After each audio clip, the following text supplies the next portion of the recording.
అందరికీ నమస్కారం. ఈ నెల 22వ తారీఖున వైఎస్ఆర్ కాంగ్రెస్ పార్టీ నన్ను సస్పెండ్ చేసినట్టు విడుదలైనటువంటి ఆ ప్రకటనకు ప్రతిస్పందిస్తూ నా అభిప్రాయం తెలియజేయాల్సినటువంటి అవసరం ఉంది కనుక ఈ వీడియో ద్వారా ప్రజలందరికీ కూడా తెలియజేస్తున్నాను. వైఎస్ఆర్ కాంగ్రెస్ పార్టీ గురించి మాట్లాడే ముందుగా జగన్మోహన్ రెడ్డి గారు నాకు ఈ స్థాయిని, ఈ గౌరవాన్ని, ఈ హోదాను ఇచ్చినటువంటి జగన్మోహన్ రెడ్డి గారికి నా ధన్యవాదాలు నేను తెలియజేస్తున్నాను. మరి ఈరోజు పార్టీ కోసం చాలా కష్టపడి పనిచేశాను, గొంతై మాట్లాడాను, గట్టిగా ప్రతిపక్షాల మీద విరుచుకుపడ్డాను.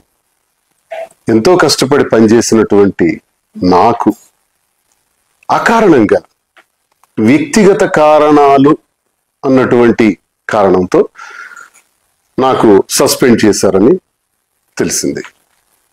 అయితే ఇందుకు నేను పార్టీ నాకు అందించినటువంటి సహకారం, రాజశేఖర్ రెడ్డి గారితో అడుగులు వేసిన నేను, జగన్మోహన్ రెడ్డి గారితో నడుస్తున్న నేను, నా హృదయంలో జగన్మోహన్ రెడ్డి గారు ఇప్పుడు కూడా చిరస్మరణీయం. అయితే ఈ రాజకీయ క్రీడలో నేను బలయ్యానేమో అని నాకు అనిపిస్తుంది. అయితే నేటికి 25 సంవత్సరాలుగా ప్రజా జీవితంలో ఉన్నటువంటి నేను, ప్రజా సేవనే పరమావధిగా భావించిన నేను ఎప్పుడూ పార్టీకి ద్రోహం చేయలేదు, అవినీతి చేయలేదు, లంచాలు తీసుకోలేదు, అధికార దుర్వినియోగం చేయలేదు, భూ కబ్జాలు చేయలేదు. పార్టీ కోసం మాత్రమే అహర్నిశలు పనిచేశాను. ఈ జరిగినటువంటి పరిణామాన్ని నేను స్వీకరిస్తూ, సస్పెన్షన్ అంటే తాత్కాలిక విరామము. ఓకే, తాత్కాలిక విరామాన్ని ప్రకటించినప్పుడు నాకు ఒకటి గుర్తొస్తుంది. గురజాడ అప్పారావు గారు ఒక మాట చెప్పారు, విజయం కోసం విసుగుని వీడి విరామం ఎరుగక పని చేయండోయ్.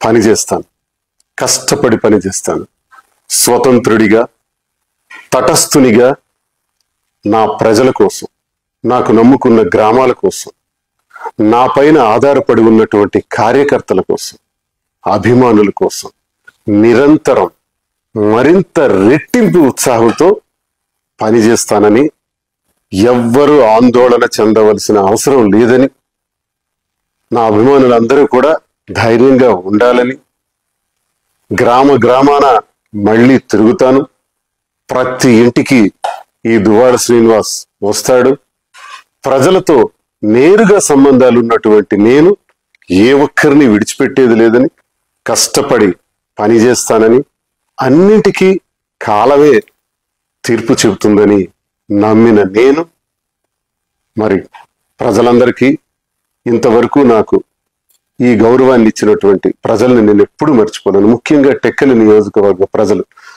వారి పాదాలకు నా సాష్టాంగ ప్రణామాలు చేస్తూ, నా ఊపిరి ఉన్నంత వరకు మీ సేవలో నిమగ్నమై ఉంటానని, నా అవసరం ఎక్కడ ఉంటే అక్కడ నేను ప్రత్యక్షంగా ప్రతి ఒక్కరికి ఉపయోగపడేందుకు కృషి చేస్తానని తెలియజేస్తూ, మరి ఇంతవరకు అవకాశాన్ని ఇచ్చినటువంటి వైఎస్ఆర్ కాంగ్రెస్ పార్టీ అధినేత జగన్మోహన్ రెడ్డి గారికి నా హృదయపూర్వక నమస్కారం.